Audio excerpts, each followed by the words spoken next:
Hello students, today we are going to learn chapter number 13 direct and inverse proportions part 2. Okay, so in this portion we studied direct proportion and we solved many sums. तो हमने direct proportions समझे थे और उसके related बहुत सारे सम भी हमने सॉल्व किए थे. Okay, today we are going to learn about inverse proportions. तो इनवर्स प्रोपोर्शन में क्या होता है, तो पहले let us first quick check कि डायरेक्ट प्रोपोर्शन में क्या था. तो डायरेक्ट प्रोपोर्शन के अंदर कोई क्वांटिटी x होती है और दूसरी क्वांटिटी y होती है. ओके, तो दोनों कैसे रिलेटेड थे, एक दूसरे के प्रोपोर्शन, मतलब कि x upon y is equal to x1 upon y1 is equal to हम k लेते थे, कोई कांस्टेंट. ओके, तो दोनों रिलेटेड थे. तो इस तरीके से हम कंपेयर करके कोई चीज़ लाते थे. तो अब क्वालिटी x इंक्रीजेस, x अगर इंक्रीज हो रहा है तो y भी इंक्रीज होगा, x अगर डिक्रीज हो रहा है तो y भी डिक्रीज होगा. तो इसे डायरेक्ट प्रोपोर्शन बोलते हैं कि एक क्वांटिटी को इंक्रीज होता है तो दूसरी क्वांटिटी भी इंक्रीज होती है, एक क्वांटिटी डिक्रीज होती है तो दूसरी क्वांटिटी डिक्रीज होगी. तो वो डायरेक्ट प्रोपोर्शंस थे. Today we are going to study inverse proportion. तो इसका ग्राफ भी हमने देखा था. जैसे कि समझो ग्राफ देखते हैं तो यहाँ पे 30, 40, 50, 60, 70 और 80 में लिखता हूँ इन रुपीज़, बराबर. ये रुपीज़ है और यहाँ पे केजी लिखता हूँ 1, 2, 3, 4, 5 और 6. तो कोई एक चीज़ है उसके 1 किलोग्राम के समझो कि 10 रुपीज़ है. तो 2 किलोग्राम के कितने हो गए, तो 20, 3 किलोग्राम के 30, 4 किलोग्राम के 40. तो इसका ग्राफ बनाते हैं. तो यहाँ पे 10 आएगा, सॉरी मेरी मिस्टेक. ओके, 10 लिया, यहाँ पे 10 लेते हैं हम, 30 रखते हैं. चलो 30, 60, फिर 90 हो जाएंगे, 120 हो गए. ओके, तो 1 किलोग्राम के 30 रुपीज़, फिर 2 किलोग्राम के 60 रुपीज़, फिर 80 के बाद 90 रुपीज़. ओके, तो ये लाइन थी वो स्ट्रेट रहती है. हमने थोड़ी मिस्टेक कर दी है इसीलिए स्ट्रेट नहीं है, बाकी ये लाइन स्ट्रेट रहेगी. तो जो कोई भी इंक्रीज हो रहा है तो इंक्रीज होगा, डिक्रीज हो रहा है तो डिक्रीज होगा, बट ये लाइन होगी वो स्ट्रेट मिलेगी हमें. ओके, तो समझो यहाँ पे इसका मतलब क्या है कि ये किलोग्राम वर्सेस रुपीज़ ग्राफ था. उसके अंदर जैसे जैसे किलोग्राम इंक्रीज होगा वैसे वैसे रुपीज़ इंक्रीज होगा, और जैसे जैसे किलोग्राम डिक्रीज होगा वैसे वैसे रुपीज़ डिक्रीज होगा. तो हमें अगर कोई भी चीज़ होगी, कोई भी क्वांटिटी होगी, अगर समझो कि 1 किलोग्राम के 30 रुपीज़ है तो 500 ग्राम चाहिए हमें, मतलब उसका आधा चाहिए. तो हम मल्टीप्लाई बाय 1/2 करेंगे रुपीज़ को भी, तो हमें 15 रुपये में मिलेगी. ओके, सो वैसे ही अगर हमें 10 किलोग्राम चाहिए तो 30 मल्टीप्लाई बाय 10 करेंगे. तो क्या होगा कि हम मल्टीप्लाई करते थे किसी भी चीज़ को प्रोपोर्शन निकालने के लिए. तो ये था डायरेक्ट प्रोपोर्शन. अभी इनवर्स प्रोपोर्शन में क्या है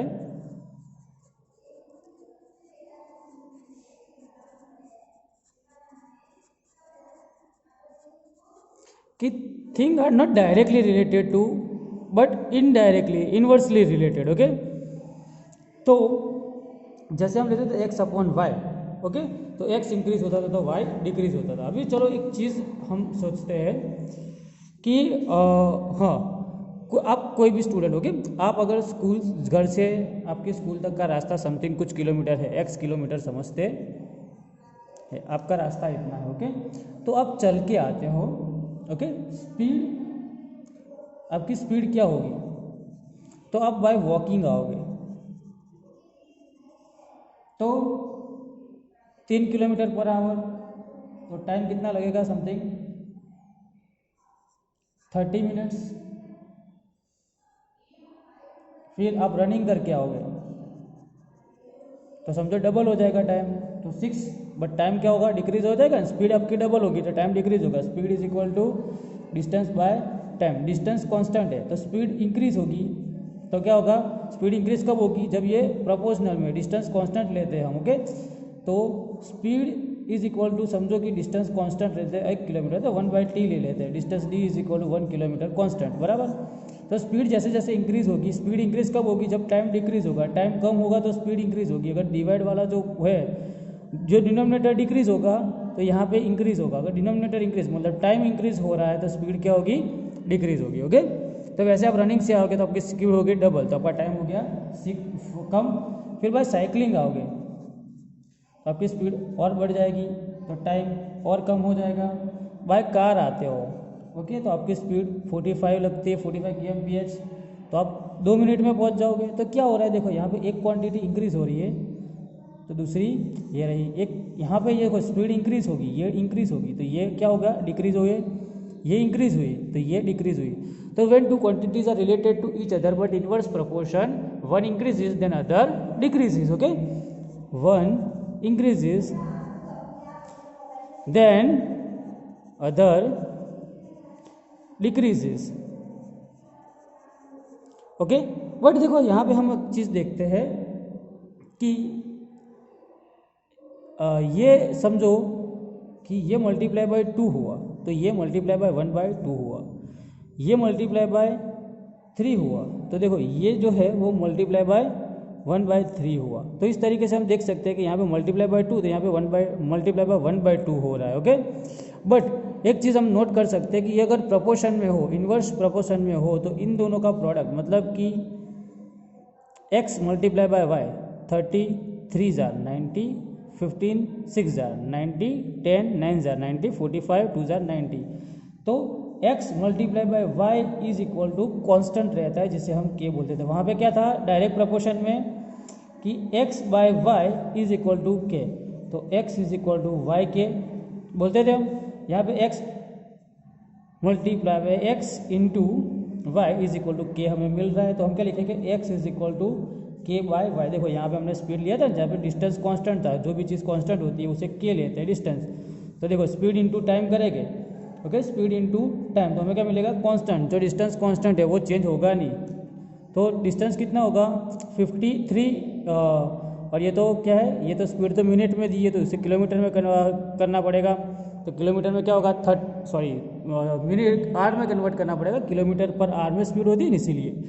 तो 30 मिनट्स मतलब कितने hour, 1/2 hour, 1/4 hour, 1/6 hour, 1/30 hour. Okay, तो इस तरीके से हम इसको कन्वर्ट कर सकते हैं पहले आर में, और फिर हम करेंगे मल्टीप्लाई, तो डिस्टेंस होगा वो कांस्टेंट हो जाएगा। ओके, तो स्पीड इंटू टाइम, यहाँ पे डिस्टेंस कांस्टेंट हो रहा है, यहाँ पे जैसे हमने देखा कि x into y is equal to k, तो x is equal to y k, ये कौन सा है, इनवर्स, और ये है direct.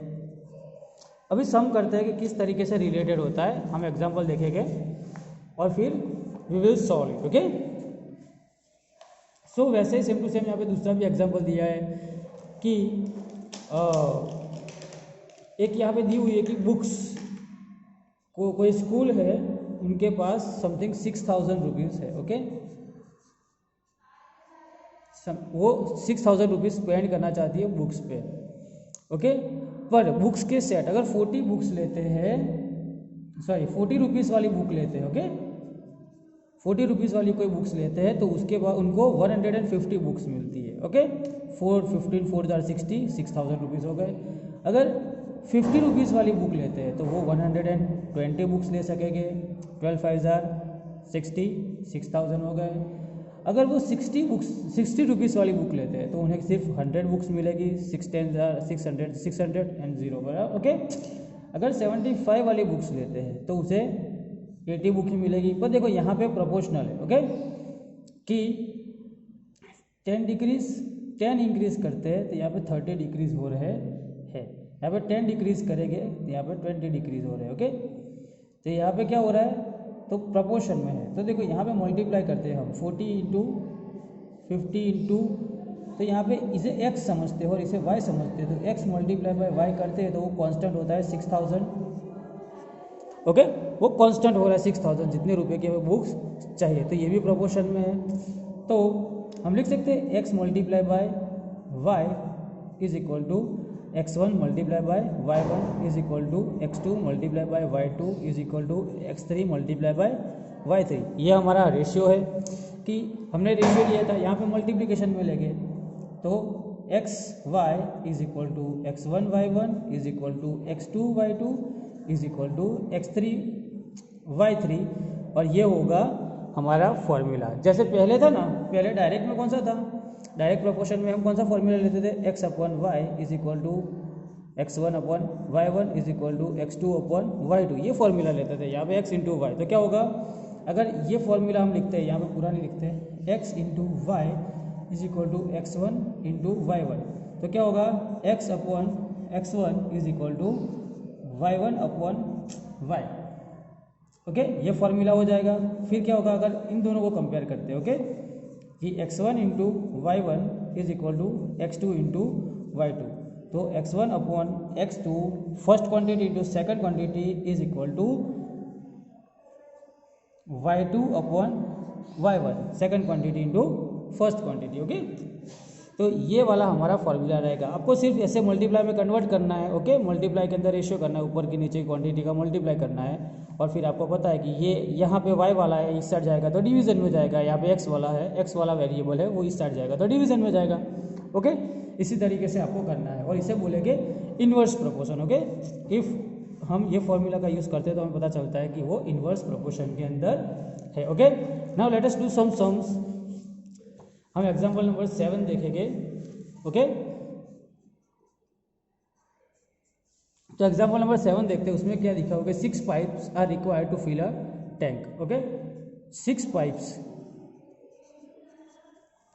To fill the tank in 1 hour 20 minutes। तो कितने हो गए, 60 + 20 is equal to 80 minutes total. How long it will take to 5 hours, तो 5 पाइप्स होगी,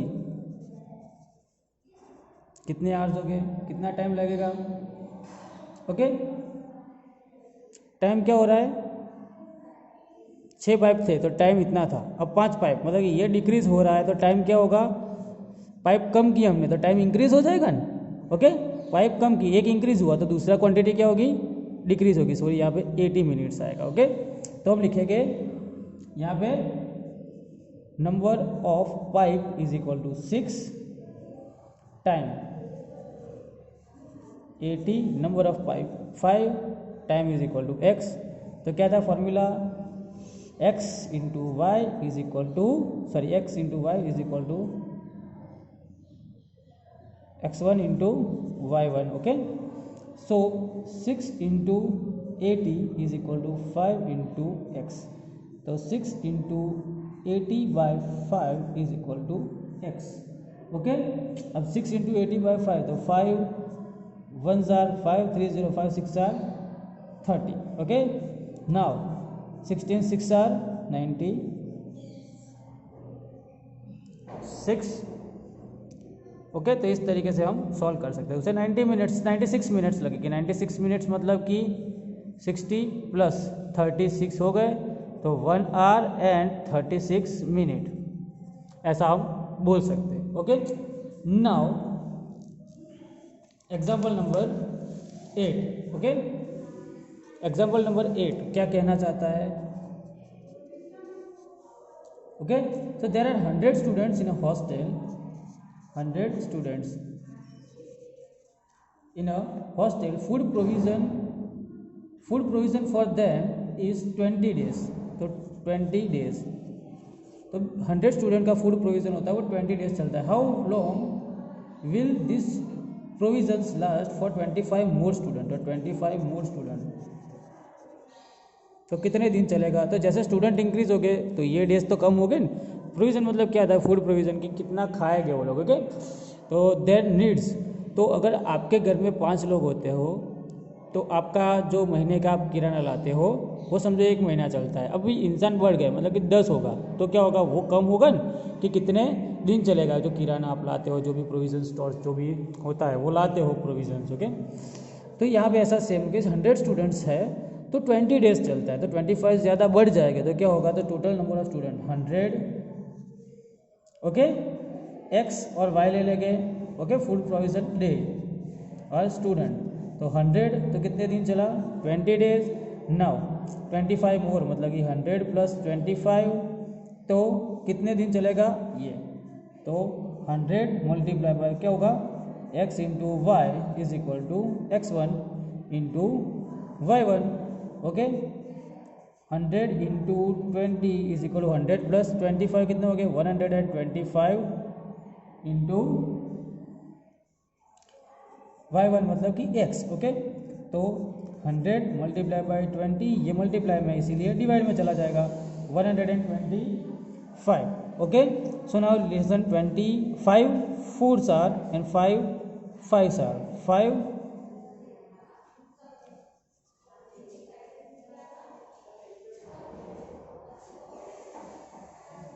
525s are, okay, sorry, my mistake, 5 4s are 525s are. Now 25 4s are 100. Now 4 multiplied by 4, that is 16. तो it will last 16 days, okay, 16 days के लिए ये चलेगा. Same here, यहाँ पे example number 9 दिया हुआ है कि देयर आर 15 वर्कर्स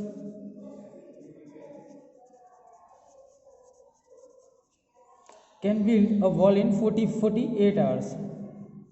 तो 15 वर्कर है, 48 आवर्स के अंदर पूरी दीवार बना सकते हैं. हाउ मैनी वर्कर्स, तो कितने वर्कर चाहिए अगर हमें 30 आवर्स में कंप्लीट करना है. तो टाइम कम होगा तो नंबर ऑफ वर्कर्स क्या हो गए, इंक्रीज हो गए. ओके, तो 15 workers, number of worker is equal to हम एक्स ले लेते हैं तो time is equal to y ले लेते हैं. 15 वर्कर्स तो कितना टाइम चाहिए, सॉरी, जब